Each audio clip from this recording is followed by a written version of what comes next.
मैं एक पाकिस्तानी स्नाइपर। कहानी की तरफ जाने से पहले आपसे गुजारिश है कि चैनल को सब्सक्राइब कीजिए और वीडियो को लाइक कीजिए। आइए कहानी की तरफ चलते हैं। भारतीय सर्च पार्टीज मेरे पीछे लगी हुई थी।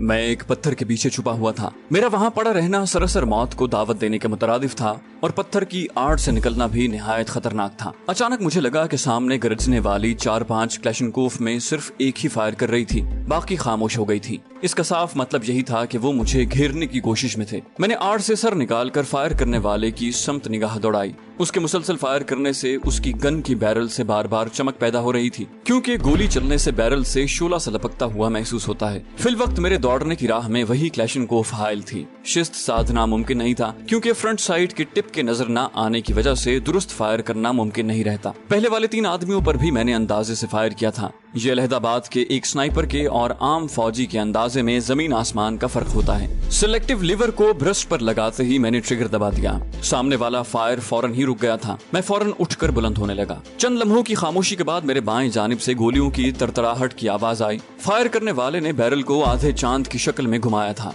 जिसका साफ मतलब यही था कि उसे मेरी जगह के बारे में मालूम नहीं था। गोलियों की आवाज पर मैं एक लम्हे के लिए कदम रोककर जमीन से चिमट गया था और जैसे ही फायर रुका, उठकर दोबारा चढ़ना शुरू कर दिया। गो इस ढलान पर भागकर चढ़ना तो मुमकिन नहीं था, अलबत्ता तेज चलकर ऊपर पहुंचा जा सकता था और मैं यही कर रहा था। मेरा सांस धूकनी की मानिंद चल रहा था। मेरे दाएं हाथ से भी गोलियां चलना शुरू हो गई थी। इसका साफ मतलब यही था कि दुश्मन मेरे 3 अतराफ में मौजूद था और अब सिर्फ सामने की समत बकाया थी, और उस समत में यूं भी पहाड़ की बुलंदी हायल थी। ऊपर पहुंचते ही एक लम्हे के लिए मैंने जाने की समत के बारे में सोचा और फिर मुखालिफ समत में उतरना शुरू कर दिया। गो मैं जानता था कि एक दुश्मन नाला मोड़ मुड़कर सामने मौजूद है, लेकिन किसी और समत जाने पर मेरे फंसने के खतरात ज्यादा थे, जबकि उस एक दुश्मन को धोखा देकर मैं उनके घेरे से निकलकर आगे बढ़ सकता था। आधी उतराई मैंने भाग कर तय की थी। उसके बाद मोहतात अंदाज में चलना शुरू कर दिया। सामने छुपा दुश्मन खामोश था और मेरे अंदाजे के मुताबिक उसे मशरकी जानिब होना चाहिए था। वहाँ मगरिब और शुमाल से आने वाले 2 नाले मिल रहे थे। मैं पहले भी मगरिब से चलकर मशरिक की तरफ आ रहा था।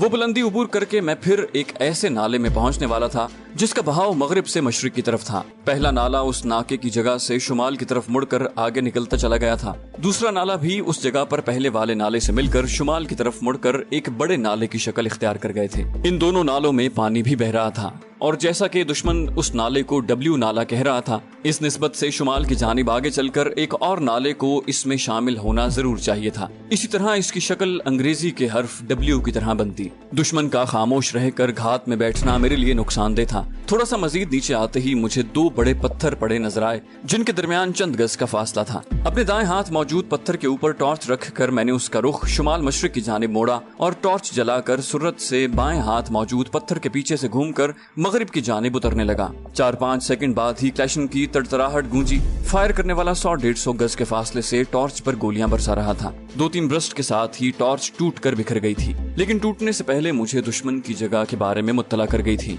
अगर दिन का वक्त होता तो यकीनन मैंने सिर्फ एक गोली ही फायर करना थी, लेकिन उस वक्त अंधेरी की वजह से मेरे लिए शिस्त लेना मुमकिन नहीं था। सिलेक्टिव लीवर को ब्रस्ट पर लगाकर मैंने बैरल का रुख मतलूबा समत में करते हुए एकदम ट्रिगर दबा दिया।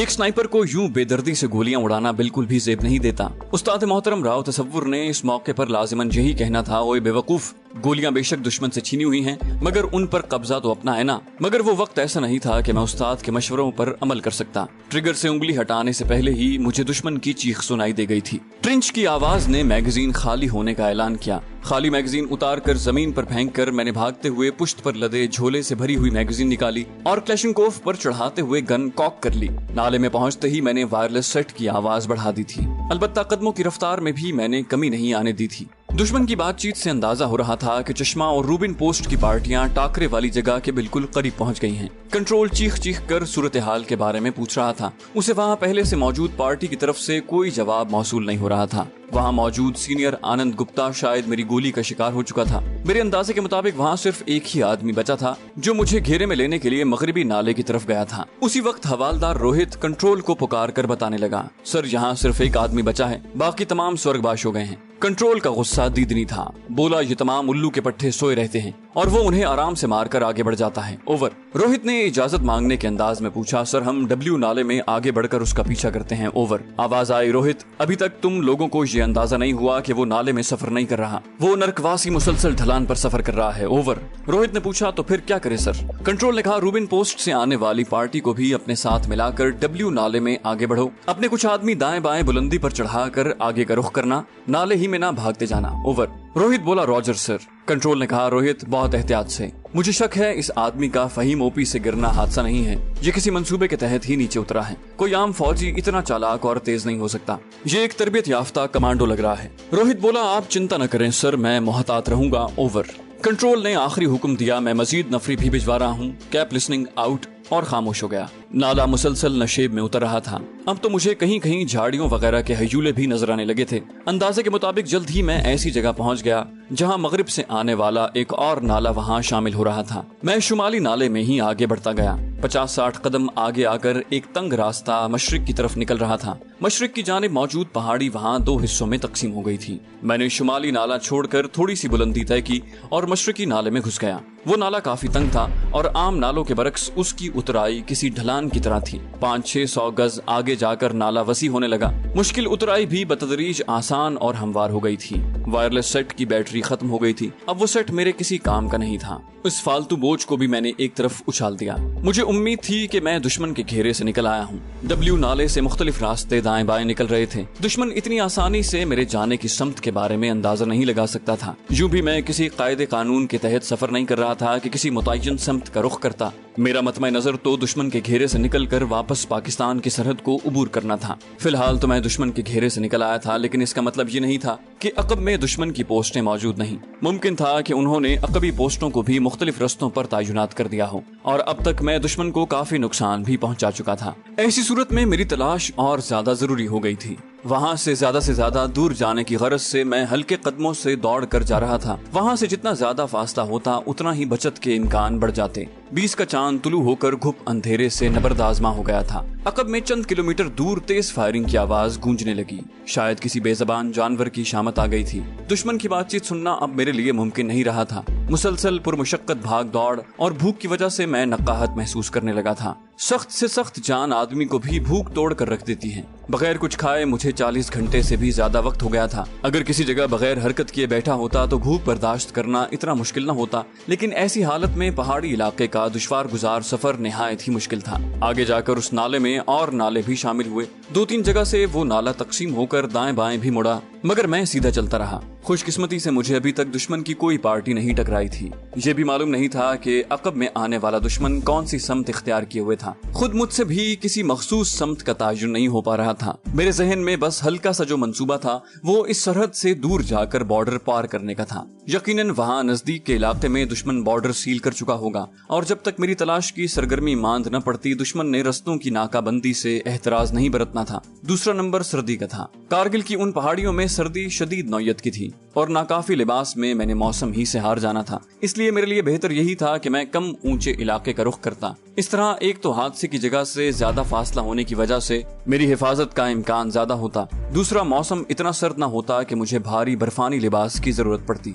वो नाला एक छोटी सी वादी में निकला। उसके साथ ही मुझे थोड़े फासले पर रोशनियों की झलक नजर आई। वो एक छोटी सी आबादी थी। ऐसी आबादियों में छुप कर वक्त गुजारना मुश्किल होता है, क्योंकि ऐसी आबादियों पर एक तो फौज बहुत गहरी निगाह रखती है, दूसरा वहाँ ऐसे सिविल भी मौजूद होते हैं जो फौजियों के लिए जासूसी का काम करते हैं और किसी भी अजनबी की आमद की इत्तला मुतल्लिका फौज तक पहुँचाने में एक लम्हा नहीं लगाते। अलबत्ता किसी काबिल भरोसा आदमी के घर के किसी अंदरूनी कमरे में छुप कर पड़ा रहने की सूरत में बचने की उम्मीद पैदा हो जाती है। मैंने बगैर किसी शक व शुबे के उस आबादी को नजरअंदाज करके आगे निकल जाना था, अगर भूख से मेरा बुरा हाल ना होता। अब तो किसी घर से मांग कर खाना खाना मेरी मजबूरी था। इंसान के जिस्म की बुनियादी जरूरियात में भूख और प्यास ऐसी जरूरतें हैं जिनसे ज्यादा देर मुकाबला नहीं किया जा सकता, और उस वक्त मेरा भी भूख से लड़ने का कोई इरादा नहीं था। आबादी में घुसने से पहले ही चंद आवारा कुत्ते करीब आकर मुझे खुशामदीद कहने लगे। उनके इस्तकबाल के लिए मैंने पहले ही से एक छड़ी का बंदोबस्त किया हुआ था। चूंकि इन कुत्तों का काम ही किसी अजनबी आदमी और गीदड़ लूमड़ वगैरह को देखकर भौंकना होता है और रात के बेशतर हिस्से में इनका भौंकना जारी रहता है, इसलिए उनकी आवाज पर कम ही कान धरा जाता है। कुत्तों को लाठी से डरा कर मैं एक करीबी मकान की चार दीवारी में दाखिल हो गया। पहाड़ी इलाके में मौजूद छोटी आबादियों में उमूमन गलियों वगैरह का तसव्वुर नापैद होता है। इसी तरह मकानात की चार दीवारी भी खाल खाल बनी होती हैं। ये सकाफत मैंने कश्मीर वाले इलाके की बयान की है। वजीरिस्तान में तो मकानात की चार दीवारी कमरों से भी ऊंची बनी होती है। जिस मकान में मैं घुसा उसकी चार दीवारी 4-5 फुट ही बुलंद थी। मेरे मकान में घुसते ही कुत्तों का भौंकना जरा कम हो गया था। छोटा सा सहन उबूर करके मैं दरवाजे के करीब पहुंचा। मुतवक्के तौर पर दरवाजा अंदर से बंद था। मैंने हल्के से दरवाजा खटखटाया। थोड़ी देर बाद ही नामानूस लहजे में कुछ पूछा गया, दरवाजा खोलो। मैंने यूं दुरुस्त लहजा अपनाया जैसे इंडियन फौज उसके दरवाजे पर आई हो। यूं भी इतना तो मैं जानता था कि इंडियन आर्मी गाहे गाहे इन आबादियों को तंग करती रहती होगी। फौरन ही चटखनी उतरने की आवाज आई और दरवाजे का पटवा हुआ। एक दरमियानी उम्र का मर्द दरवाजे पर खड़ा था। उसने हाथ में लालटेन थामी हुई थी। क्लैशनकोफ की नाल उसके पेट में चबोते ही मैंने अंदर धकेला और दरवाजा कुंडी कर दिया। जज्जी आप कौन? उसने हकलाते हुए सवाल किया। इस मर्तबा उसने टूटी फूटी हिंदी में बात की थी। मैंने उसे तसल्ली देते हुए कहा, दुश्मन नहीं हूँ, मैंने बस खाना खाना है और आगे निकल जाऊंगा। वो सख्त खौफजदा था, मगर आप हैं कौन? मैंने उसे क्लैशनकोफ से टहूका दिया, बताया तो है मेहमान हूँ और अब आगे चलो। वो मरे मरे कदमों से वापस मुड़ गया। लालटेन अंदरूनी कमरे की दीवार से लटका कर वो मुझे घूरने लगा। मैंने पूछा, घर में और कौन मौजूद है? उसने धीमे लहजे में जवाब दिया, अकेला हूँ। मैंने पूछा, खाने को कुछ मौजूद है? 2-3 दिन से मैंने कुछ नहीं खाया। वो खफीफ लहजे में बोला, रोटी और सालन तो नहीं है, अलबत्ता आटा गूंदा हुआ रखा है। मैंने पूछा, बावर्ची खाना कहाँ है? वो बोला, इसी कमरे में खाना पकाता हूँ। उसने कोने में मौजूद चूल्हे की जानिब इशारा किया। मैंने उसे आग जलाने का इशारा किया तो शुरू हो जाओ। एक जानिब पड़ी लकड़ियां चूल्हे में तरतीब से जमा कर उसने कपड़े के एक टुकड़े को जलाकर लकड़ियों के बीच में रख दिया। आग के तेज होने तक वो तवा चूल्हे पर रख कर गूंधे हुए आटे का पेड़ा बनाने लगा। मैंने कहा, दोस्त मैं आपको कभी भी तकलीफ न देता, मगर मैं 2 रोज से भूखा हूँ। इंडियन फौज कुत्तों की तरह मेरा पीछा कर रहे हैं और सच कहूँ तो मेरा कसूर सिर्फ इतना है कि मैं पाकिस्तान आर्मी की एक पोस्ट से गलती से फिसल कर इस तरफ आ गिरा हूँ। उसकी हमदर्दी समेटने के लिए मैंने अपने मुताल्लिक तमाम तफसील उसके सामने दोहरा दी। वो कोई जवाब दिए बगैर गर्म तवे पर रोटी डालने लगा। गूंदे हुए आटे से बमुश्किल 2 रोटियां ही बन पाई थी। उसने जैसे ही पहली रोटी तवे से उतारी, मैं गरम गरम रोटी को जुड़ गया। सालन यूं भी मौजूद नहीं था और ना मुझ में इतना सब्र रह गया था कि सालन का इंतजार करता। दूसरी रोटी के बनने तक मैं पहली रोटी मेदे में उतार चुका था। गरम गरम रोटी ने उस वक्त जो लुत्फ दिया था वो बयान से बाहर है। मैंने कहा, यार सीधी बात है, आपको मजीद आटा गूंदना पड़ेगा क्योंकि इन 2 रोटियों से मेरी आंत भी गीली नहीं हुई। अलबत्ता आटा गूंदने से पहले चाय बनाना जरूरी है। वो बगैर किसी तकरार के एक बर्तन में रखे ताज़ा दूध से चाय बनाने लगा। सुबह की चाय के लिए रखा गया दूध इस ज़िमन में काम आया था। मैंने पूछा, आपका नाम क्या है? वो बोला, मुश्ताक। उसके लहजे से मुझे कोई अंदाजा नहीं हो पा रहा था कि वो बेजार है, गुस्से में है या बिल्कुल नॉर्मल है। उसने पतीली में दूध, पानी, पत्ती और चीनी इकट्ठे ही डालकर चूल्हे पर चढ़ा दी। मैंने कहा, मुश्ताक भाई, क्या मुझे आपके कपड़ों का कोई पुराना जोड़ा मिल सकता है? वहाँ से आगे मुझे दिन को भी सफर करना पड़ सकता था और ऐसी सूरत में ट्रैक सूट की बजाय कपड़ों का होना जरूरी था। ट्रैक सूट में मैं नुमाया लगता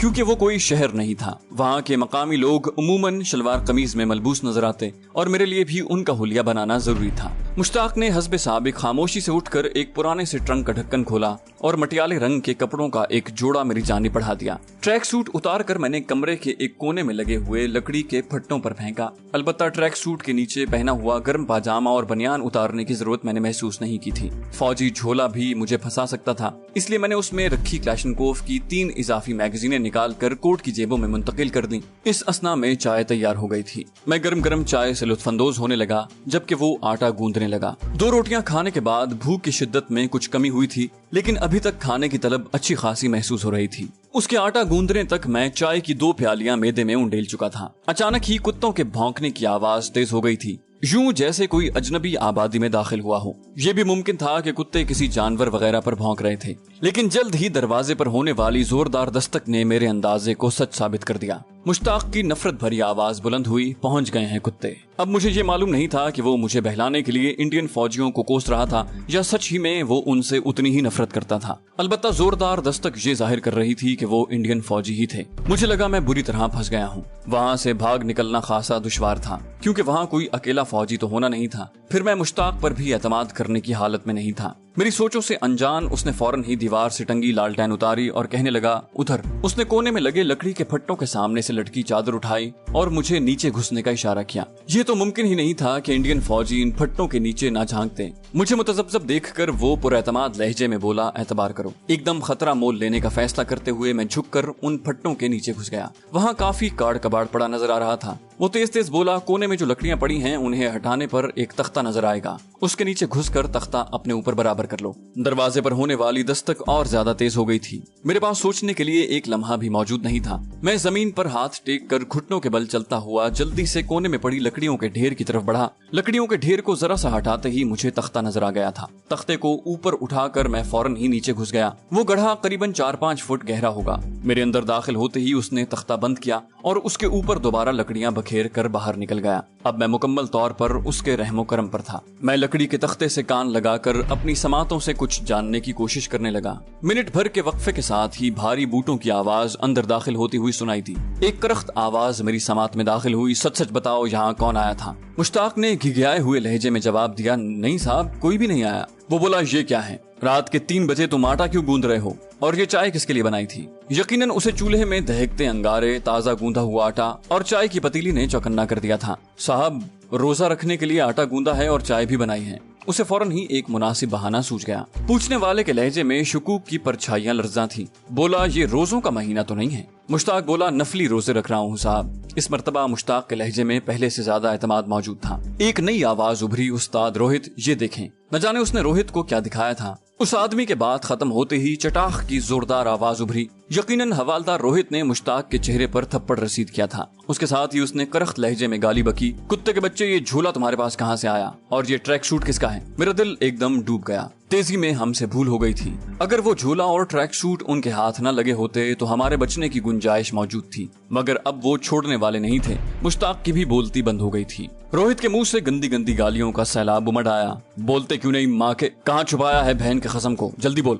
गालियां बकने के साथ उसने हाथ पांव से भी मुश्ताक को जदोकोब करना शुरू कर दिया। मार खाते ही मुश्ताक ने मेरे वहां आने की बात तो उगल दी। बोला, वो काफी देर हुई जहां से निकल गया है, लेकिन अब वो मुझे हिफाजत मुहैया कर रहा था। मेरे दिल में उसके खुलूस ने रक्कत भर दी थी। मैं मजबूरी से वहां छुप तो गया, मगर मेरे दिल में ये अंदेशा जरूर था कि वो धोखा देगा। लेकिन एक मुसलमान होने के नाते उसने मुझे बचाने की हद्दुल वसा कोशिश की थी। रोहित अपने आदमियों को बोला, यहाँ तलाशी लो, हो सकता है इसकी बहन का यहीं अभी तक छुपा हो। उन्होंने फौरन ही लकड़ियों के बिस्तर के नीचे झांका कि मेरे छुपने के लिए सबसे मुनासिब जगह वही थी। मगर मुश्ताक ने इस ज़मीन में बहुत अच्छा बंदोबस्त कर रखा था। उन्हें तमाम काट कबाड़ हटाए बगैर लकड़ी का तख्ता नजर नहीं आ सकता था, मगर उन्होंने सिर्फ झांकने पर इक्तिफा न किया और फिर वो साथ वाले कमरे की तरफ बढ़ गए। दरवाजे को ठोकर मारकर खोलने की आवाज मेरे कानों तक पहुंची थी। कुछ नहीं है सर। इन मुख्तसर से कमरों की तलाशी लेते हुए उन्हें 2-3 मिनट से ज्यादा नहीं लगे थे। रोहित एक बार फिर मुश्ताक से पूछने लगा, सच बताओ उस पापी का रुख किस जानिब था? वो बोला, इस बारे में उसने कोई बात नहीं की साहब, बस दरवाजा खटखटा कर उसने मुझे जगाया और राइफल दिखाकर खाना बनाने को कहा और जबरदस्ती कपड़ों का जोड़ा पहनकर यहाँ से निकल गया। मैंने जो सुबह के लिए आटा गीला किया था उसकी रोटियां बनाकर उसे दी थी और उसके चले जाने के बाद अब सुबह नाश्ते के लिए आटा गूंद रहा था। मुश्ताक ने झूठ सच मिलाकर एक कहानी बयान कर दी। रोहित ने मानी खेज लहजे में पूछा, तो पहले ये बात क्यों नहीं बताई? मुश्ताक घिघियाया, मैं डर गया था साहब। रोहित ने कहका लगाया, डरना तो तुम्हें चाहिए, बहरहाल अब तुम छुट्टी करो, एक घुस बैठिए कि सहूलतकार को मैं जिंदा नहीं छोड़ता। मुश्ताक ने बोलना चाहा, माफ। इससे पहले कि मुश्ताक कुछ बोल पाता, क्लैशनकोफ 2 मरतबा गरजी और मुश्ताक की पुरअज़ियत चीख ने मेरे कानों में जहर उंडेला। मेरे हिस्से की गोली उसका मुकद्दर बन गई थी। मेरा दिल एकदम गम से भर गया। उसकी लाश, ये झोला और ट्रैक सूट बाहर ले जाओ। कंट्रोल को बता दो कि चूंकि उस खबीस के साथ रहनुमाई करने वाला एक मकामी शख्स मौजूद था, इस वजह से वो हमें पकड़ाई नहीं दे रहा था। बाकी यहाँ बसने वाले दूसरे लोगों को भी उसकी लाश देखकर इबरत हासिल होगी और आइंदा कोई किसी घुसपैठिए को पनाह देने की गलती नहीं करेगा।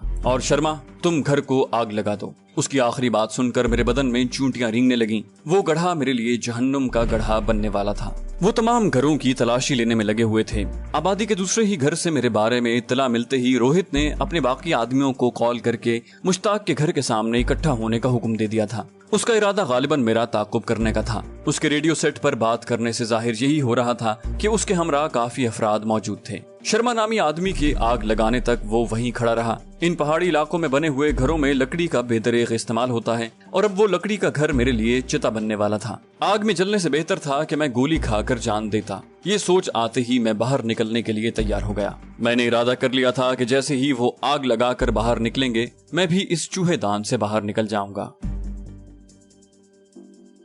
तो दोस्तों, ये थी हमारी आज की एपिसोड। उम्मीद करते हैं आपको हमारी कहानी पसंद आई होगी। जाने से पहले इस वीडियो को लाइक कीजिए और शेयर करना मत भूलिए।